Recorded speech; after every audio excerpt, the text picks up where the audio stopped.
I will tell this the way it happened, which means I will tell it badly at first, because the truth of it took me a while to find. I placed the notice in the Harmon Territory Gazette on a Wednesday in late July. The same morning I fired my third cook in 2 seasons and discovered that my right knee, which had taken a fence post in the spring, was going to ache every time rain was coming for the rest of my life. I was 44 years old. My cattle operation, the work spread north of Cordell's Crossing, was in reasonable order. The house was not. The house was functional and clean, and arranged the way I had arranged it after my wife Ellen passed, 6 years prior, which is to say it was arranged the way a man who does not care about a house arranges a house. Everything had its use, nothing had any warmth, and the kitchen had been a catastrophe since March. The notice I placed read in its entirety: Rancher, 44, established spread, north of Cordell's Crossing, Harmon Territory. Seeks a capable, steady woman of good character for companionship and household management. Correspondence welcome. Write to D. Rourke, General Delivery, Cordell's Crossing. I had weighed every word of that notice for 2 evenings before I placed it. Capable was the one I'd circled hardest. I had known enough incapable situations in my life, and I did not want another. Steady meant what it meant. Good character was perhaps vague, but I didn't know how to sharpen it without sounding like I was advertising for a saint, which I wasn't. I left out quiet, though I had written it in the draft because it seemed unkind to put in print. But I was thinking it. I will be honest about that. I was thinking it very clearly. I received 11 replies over the following 3 weeks. I read them all at the kitchen table with a cup of coffee and the kind of deliberate patience I apply to reading contracts and assay reports, which is to say without sentiment and with a pencil in hand. 8 of them I set aside at once. 2 were possibilities, sensible letters from sensible-sounding women who described themselves in terms that matched, more or less, what I had in mind. And 1 was from a woman named Nora Cass, who was 34 years old and currently employed as a schoolteacher in a small settlement called Belford, 70 miles east of the territory line. I almost set Nora Cass's letter aside too. It wasn't that the letter was badly written.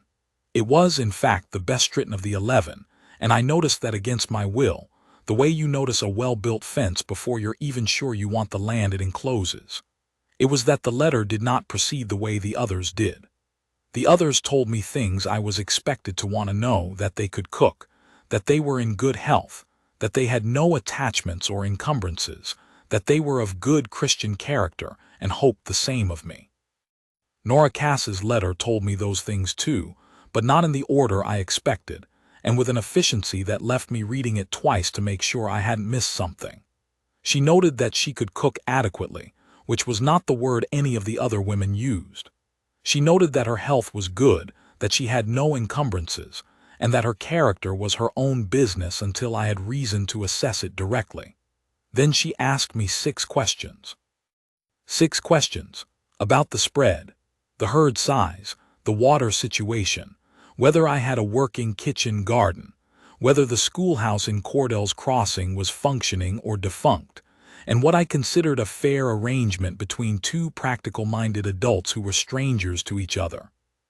I set the letter down. I picked it up again. I wrote back the same evening, which was not my usual pace on correspondence. We wrote back and forth for 3 weeks after that.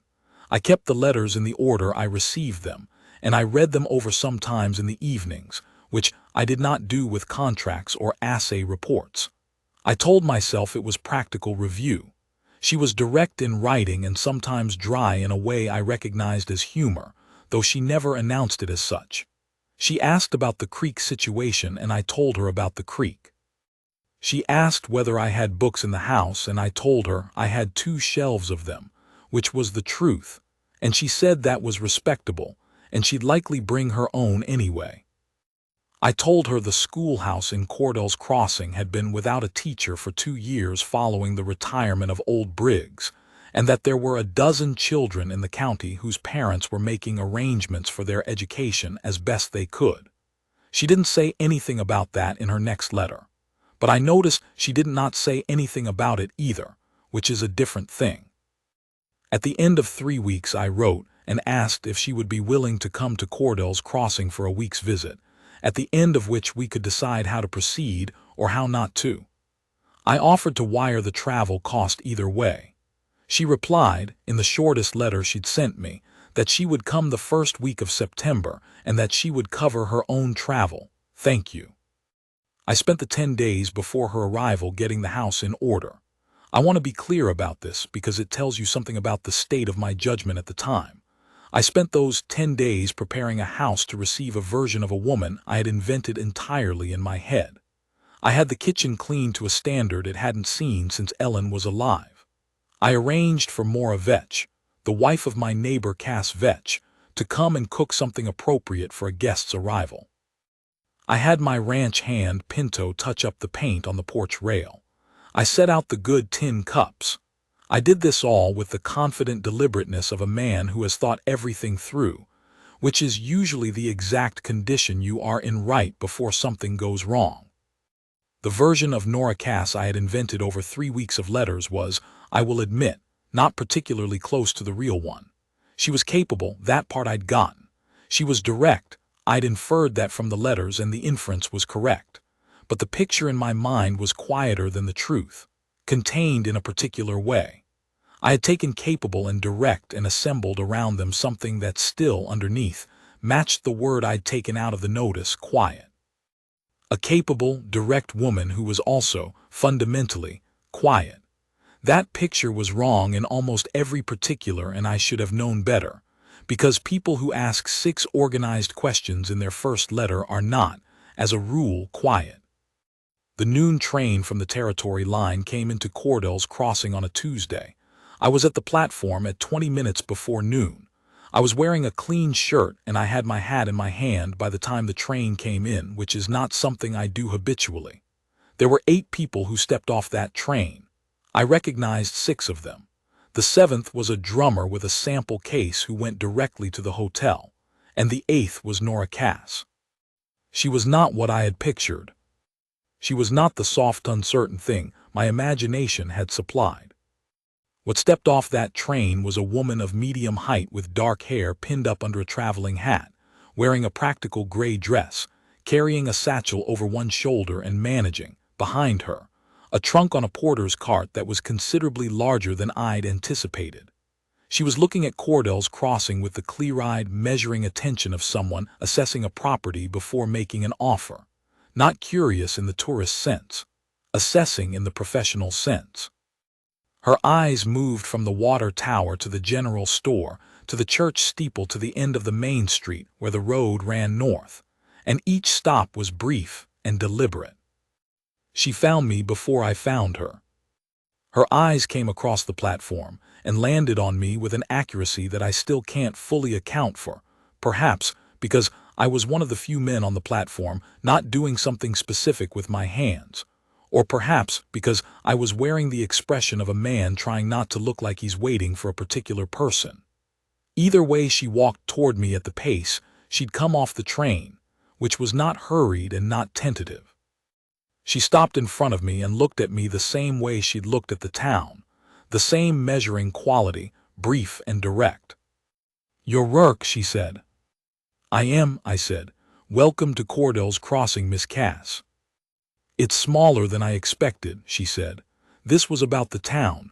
I could tell by where her eyes went. "It is a small town," I agreed. "The creek," she said. "I could see it from the train. You said it runs year-round." I said it did. "Good," she said. She looked at me again, and there was a brief pause that I think was her completing some assessment I wasn't party to. Then, "I'll want to see the spread before supper if that's reasonable. I don't do well with delayed information." I had planned to take her to the hotel first, show her to the room I'd arranged, let her rest from the journey, then drive her out to the ranch the following morning. I had thought this was considerate. It had not occurred to me that a woman arriving after 2 days of travel might want to skip the considerate part and get on with the business. I looked at her. I said that was perfectly reasonable, and I'd have her trunk sent to the hotel, and we could go out to the spread directly. She said that worked fine. We rode out in my wagon in the middle of a warm September afternoon, the kind of afternoon that makes the Harmon Territory Range look like something painted, all copper grass and long blue shadows, and the sky so wide you feel it before you see it. She asked me questions about the herd and the grazing rotation for most of the ride. Not conversational questions, working questions, the kind that assume the previous answer and build on it. She'd ask about the south pasture, and then when I answered, ask whether the south and east shared a fence line or ran separately. She was drawing a map, I realized, not on paper, in her head. She was building a working picture of the operation from the answers, and each question came from what the last answer implied. I answered fully, more fully than I'd intended when I'd thought about how to present things during the week. There was something about the quality of her attention that made partial answers feel like failures of accuracy, which I don't respond well to. When we reached the ranch, Moravec had supper ready and waiting in the kitchen, a proper meal, the best I'd had in that house in a long time, and I'd arranged it specifically so that Miss Cass would arrive and find the household in good order. Mora had done it beautifully. She was just untying her apron when we came through the door.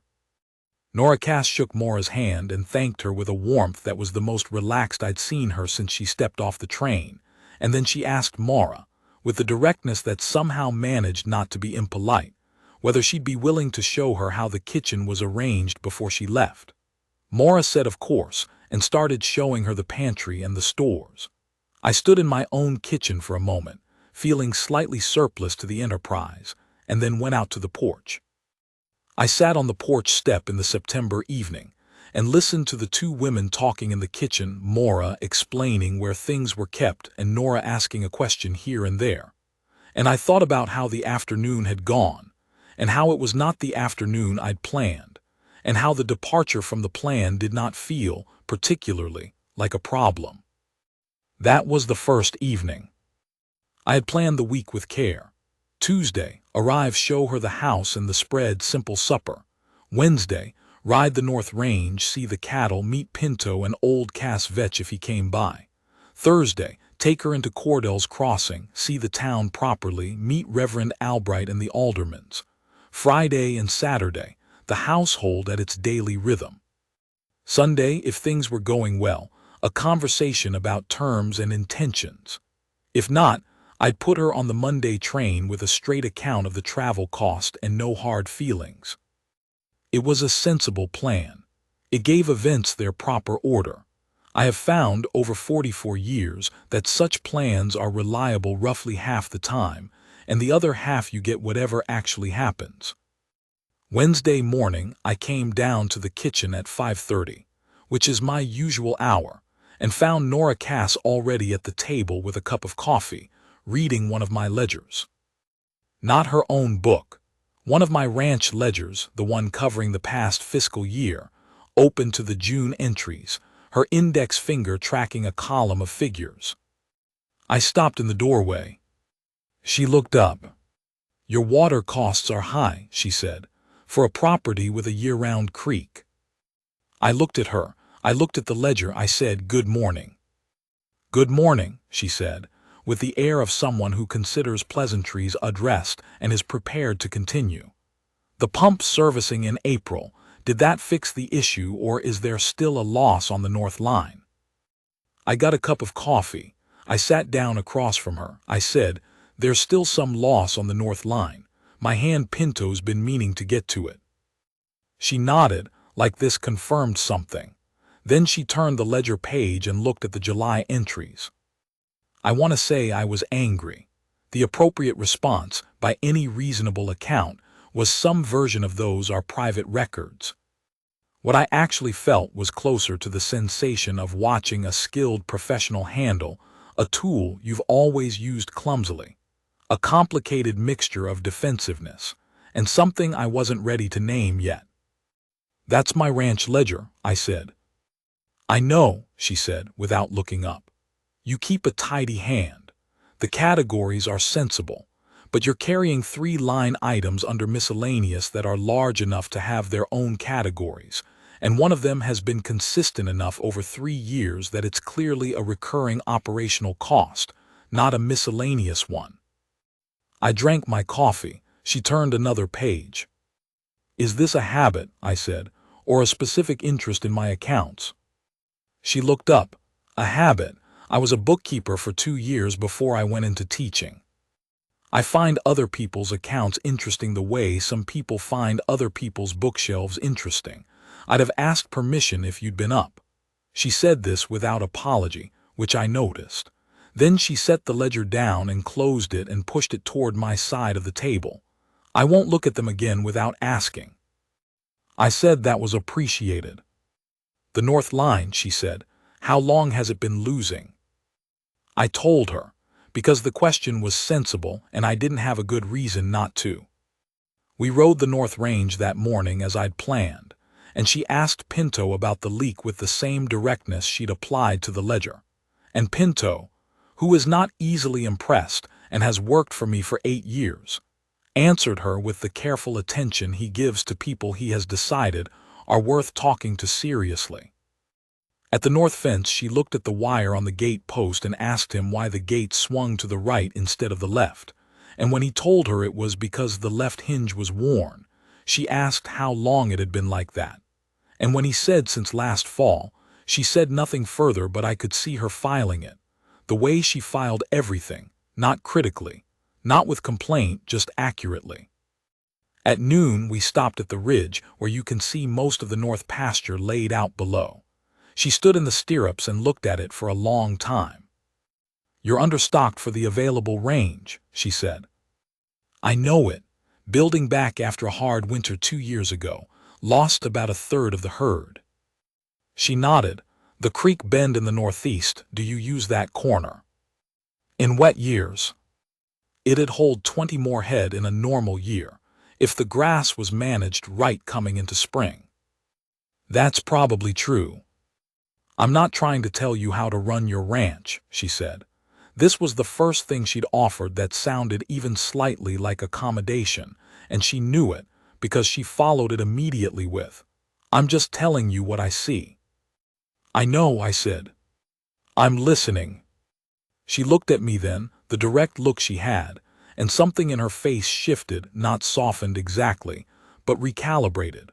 Like she'd expected me to bristle and I hadn't, and this required a small adjustment to the model she was running.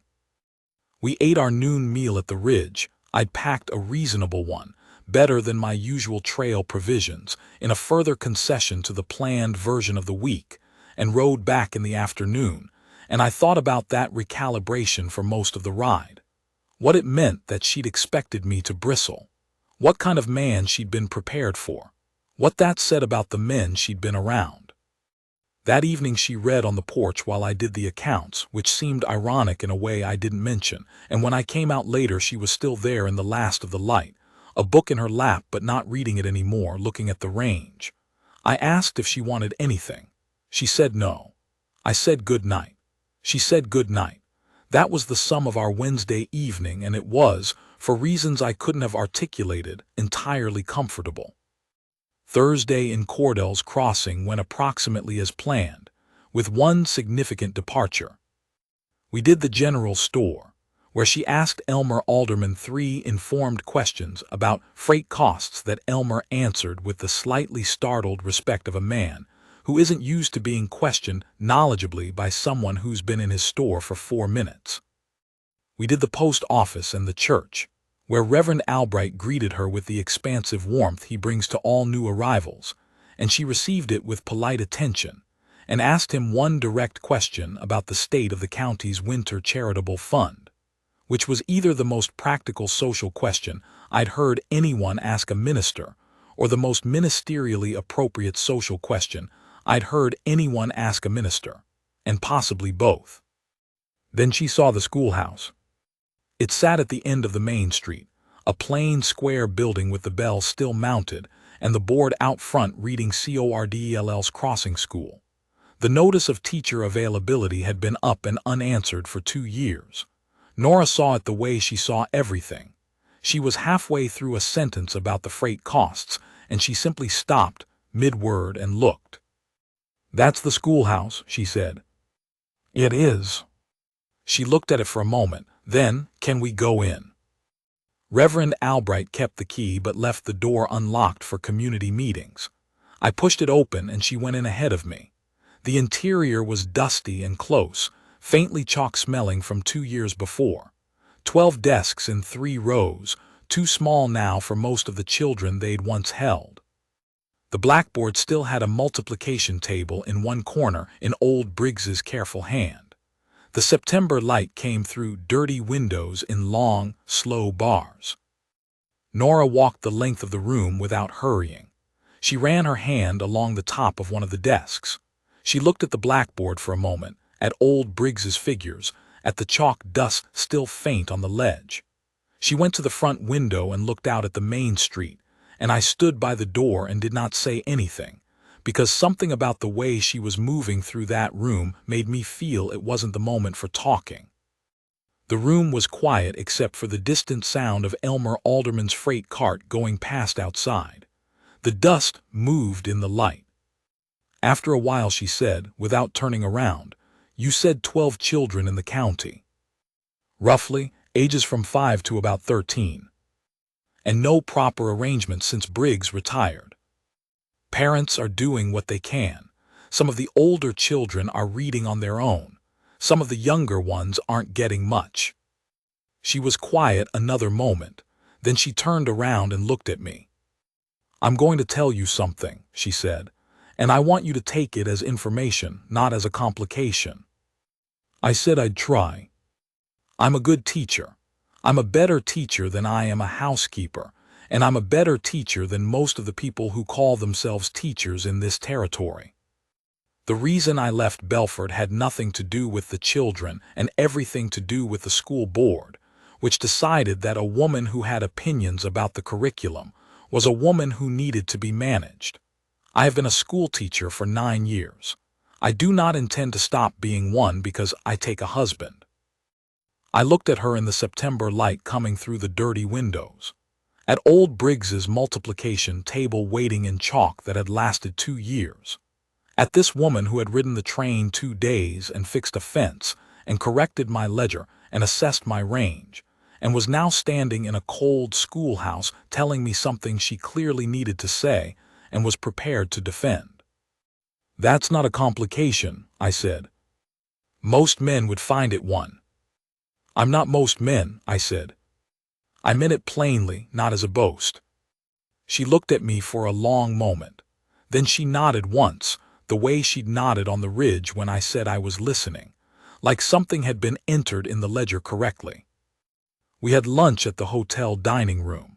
She ordered coffee and a plain meal and ate with the same efficiency she applied to everything else, and then she asked me about Ellen. I hadn't expected that. Not on Thursday, not over lunch, not with the particular directness she used, not prying, just gathering information that was clearly relevant to her assessment. I told her that Ellen had been a rancher's daughter from up north, that we'd had 12 good years, that she died of a fever in the winter of 1871, and I'd kept the ranch going because it was what I knew how to do, and because stopping felt like an additional loss I wasn't prepared for, and because the work was honest and the animals needed tending regardless of what else was true. Nora listened without interrupting, which most people don't do. She didn't offer condolences when I was done, which I appreciated. 6 years on, condolences had the texture of static. They meant well and communicated nothing. "Did she like the ranch?" Nora asked. "She loved it. She was better at it than me in some respects. She had a way with the horses that I never matched." Nora nodded. "Good," she said. I didn't ask what she meant. I thought I understood it and I let it stand.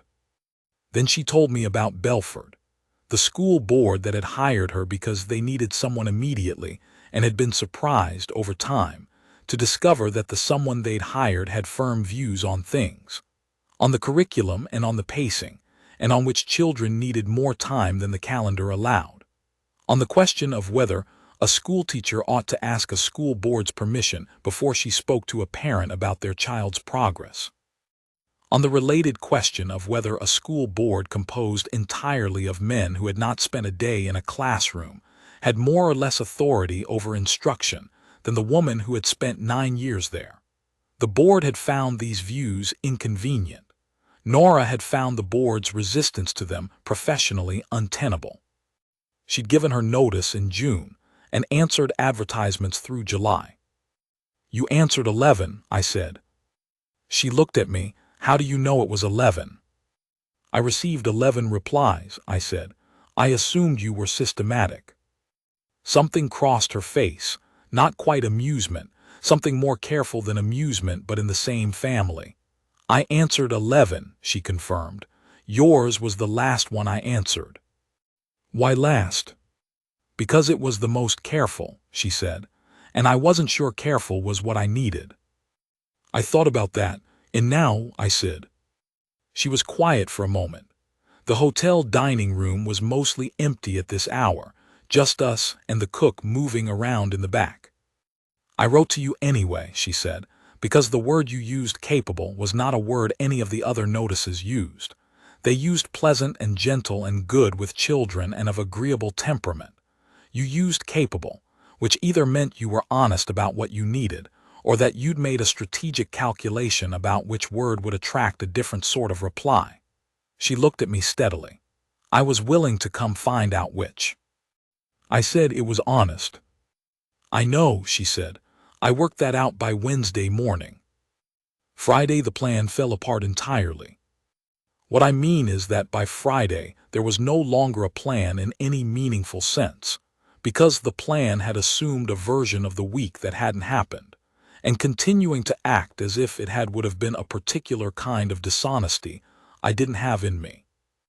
Friday morning Pinto found the east fence down, a section near the corner post, probably a deer the night before, and called me out to fix it before the young stock in the east pasture found the gap. The kind of thing that happens on a working ranch roughly once a week. I told Nora over breakfast and she said she'd help.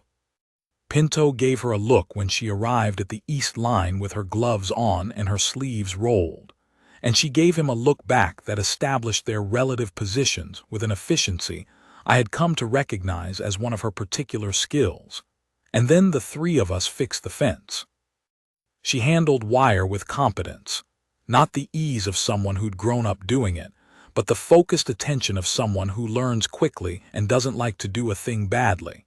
She took her direction from Pinto without difficulty, which impressed me, because Pinto is not demonstratively warm to new people and doesn't soften his instructions for anyone.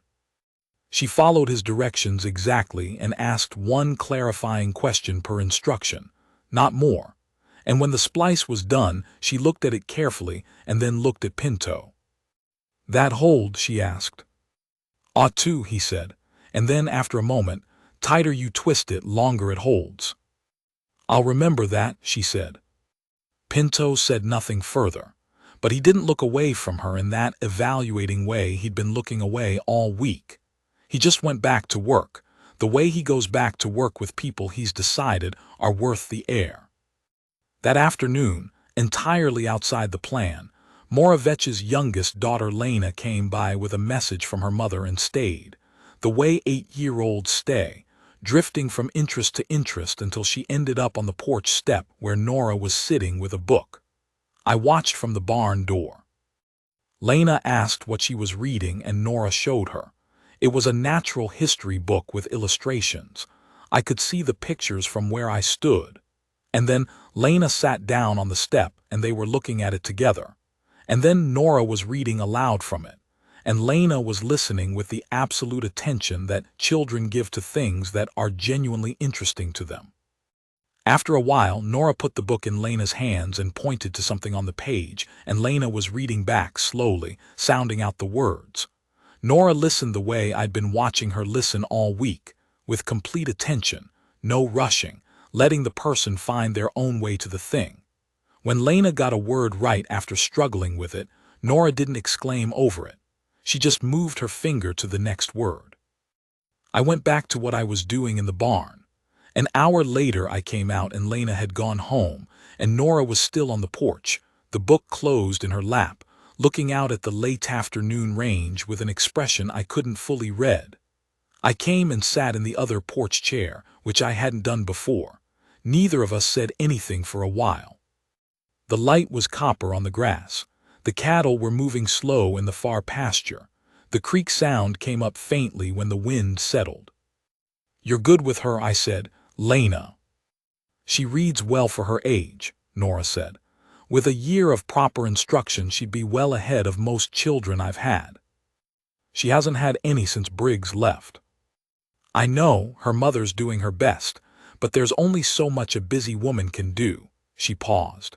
"How many of the 12 are in Lena's situation?" "Most of the younger ones," I said.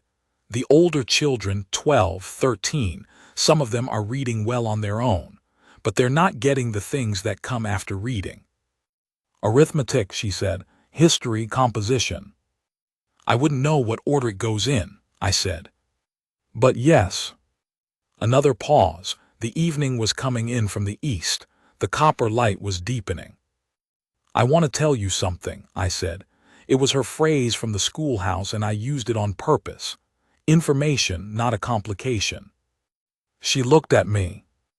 I wrote the notice the way I wrote it because I knew what I needed on a practical level and I was very certain I knew what I wanted. A capable woman, settled and quiet, because I have a settled and quiet life and I thought they should match. I paused.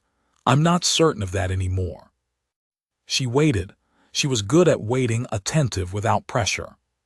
"I think I've been keeping things matched and ordered for 6 years," I said, and mistaking that for where things had arrived, rather than where I'd put them. I looked at the range. "That may not be what I meant to say. I'm not practiced at this kind of talking." "You said it well enough," she said. I looked at her. "What do you want, Miss Cass? Not what's practical. What do you actually want?" The evening came in slowly, and the amber deepened to copper, and she was quiet long enough that I began to wonder if I'd asked the wrong question or asked it at the wrong time. But when she spoke, it was in the same clear, measured voice she used for everything. "I want to teach," she said. "I want to do the work I'm good at in a place that needs it, with enough room to do it properly. I want a life that isn't smaller than I am." She paused. "I've been alone a long time by choice, because the alternatives I was offered kept requiring me to be less than I am.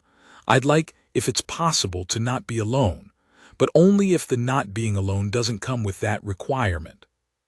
I sat with that. "I don't want you to be less than you are," I said. I tried to write the notice in a way that would get me what I thought I needed, and what I thought I needed was less complicated than what's sitting on my porch. I said it as a plain statement of fact, and I believe she took it that way. But I think less complicated was the wrong target. She looked at me for a long time.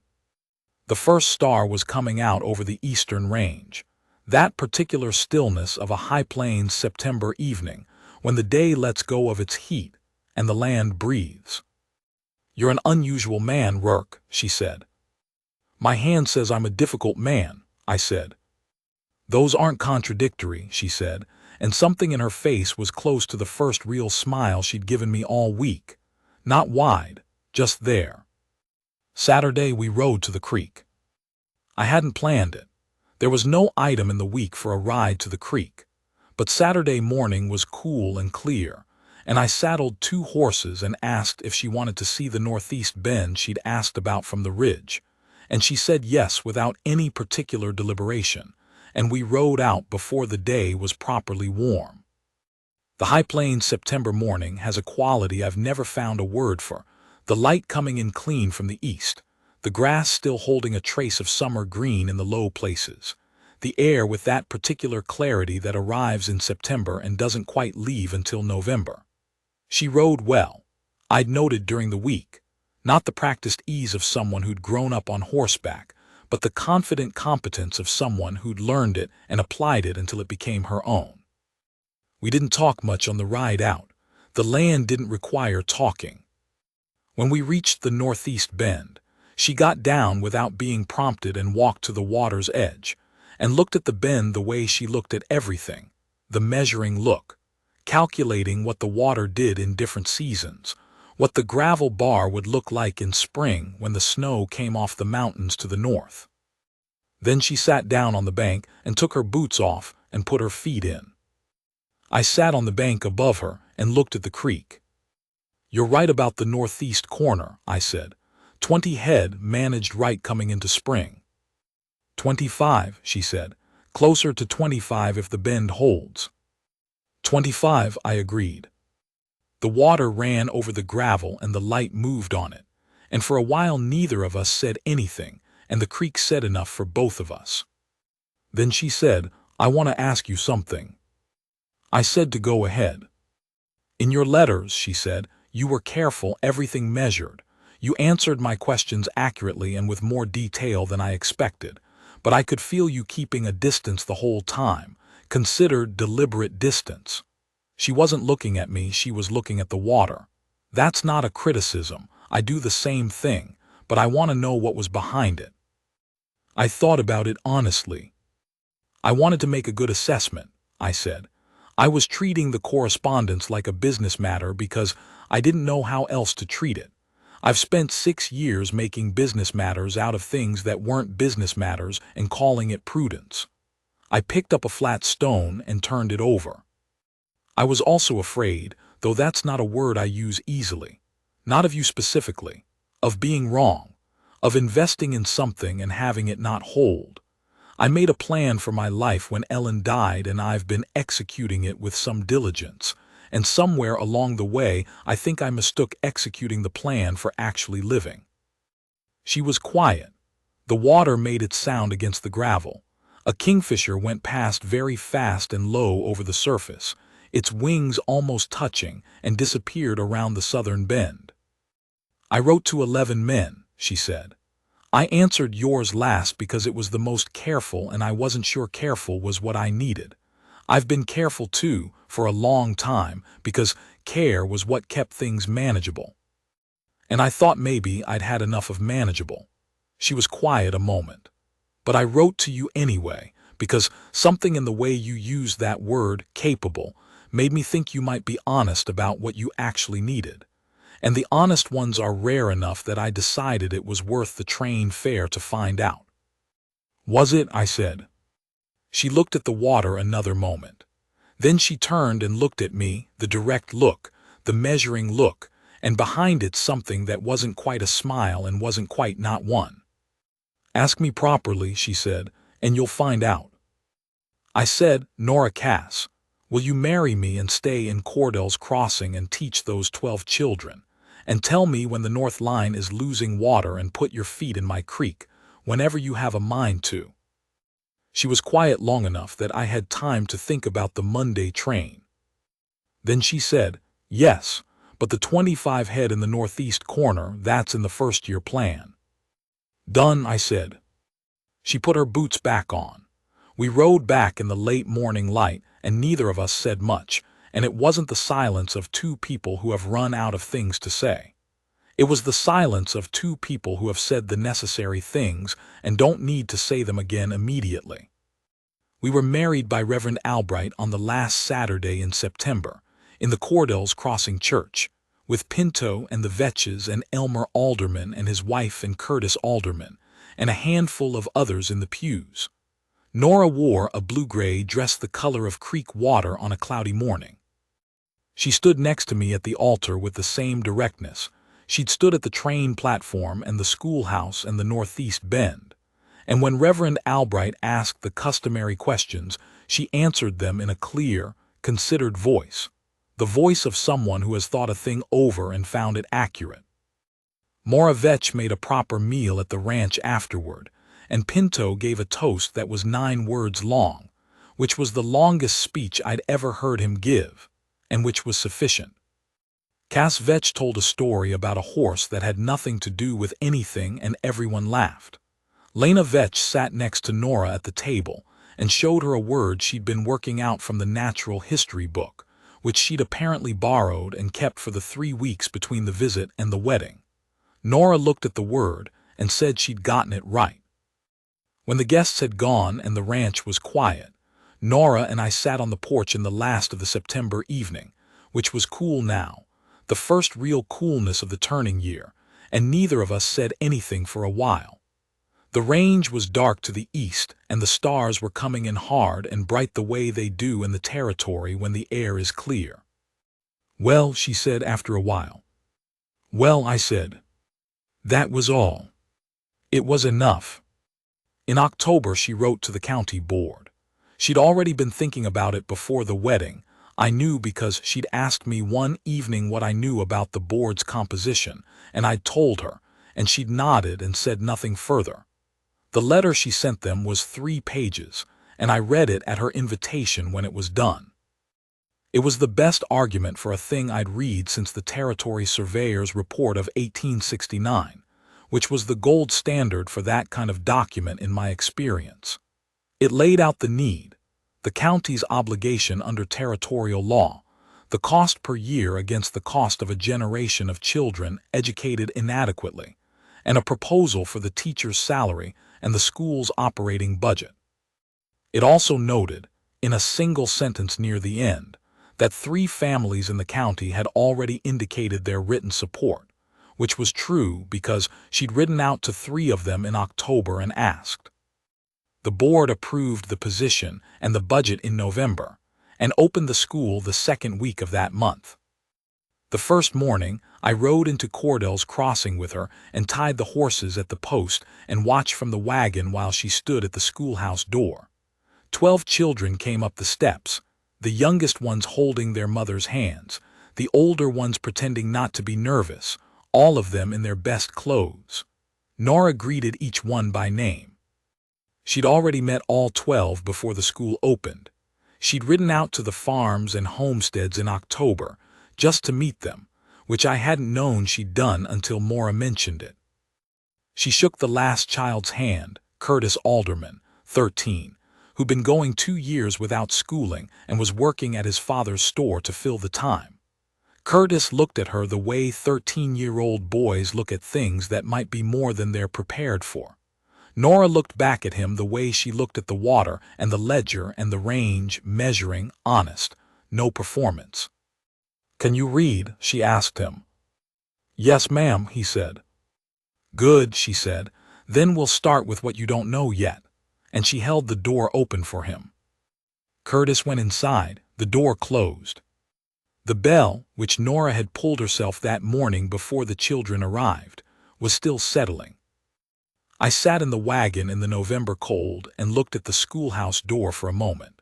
Then I turned the horses and drove back to the ranch, and that morning Pinto and I fixed the north water line properly, the one that had been losing since the previous fall, the one I'd been meaning to get to since April and hadn't. We fixed it right this time, with new fittings and a proper repair instead of the stopgap Pinto had been putting in and pulling out for a year. It took most of the morning. When we were done, and the water was running clean and tight the whole length of the north line, Pinto turned off the valve and looked at the repair for a moment. "Should have done this in April," he said. "Should have done it in April," I agreed. We went back to the barn. Pinto asked me once about a year later what I'd made of it, the whole business.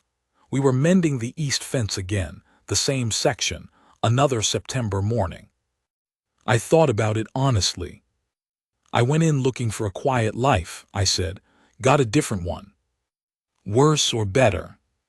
"Better," I said. He nodded, and we went back to work. That's the truth of it. I went in thinking I knew what I needed, and I was wrong about the specifics and right about the general direction, which is probably the best you can hope for when you're 44 and set in your ways and trying to find your way back to something you'd convinced yourself wasn't available anymore.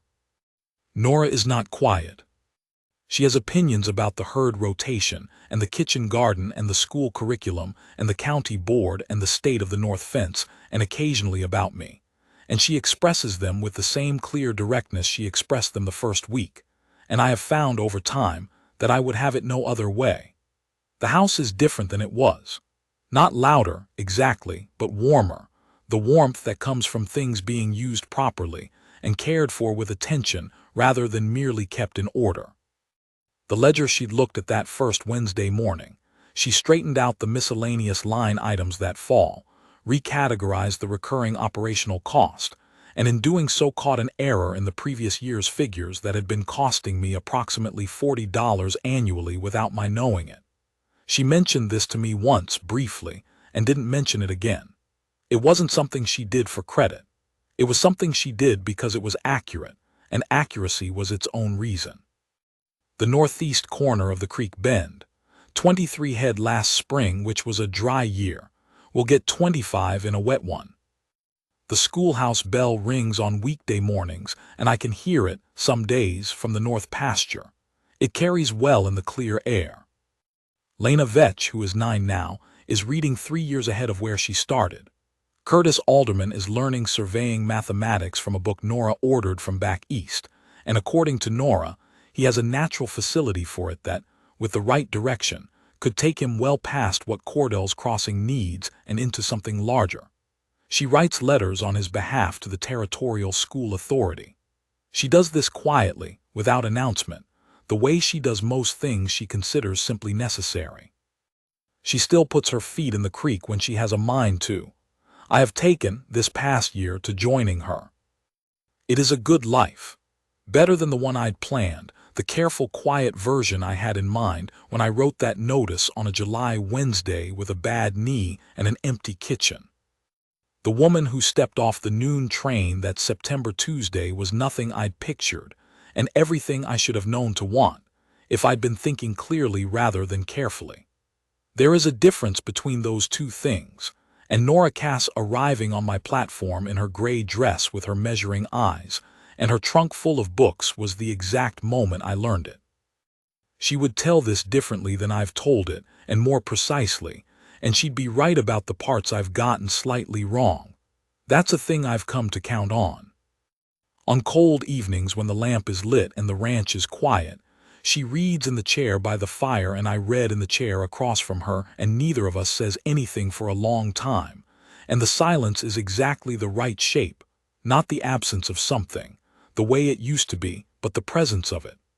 The kind of quiet that is, as it turns out, the best kind, the quiet that you earn.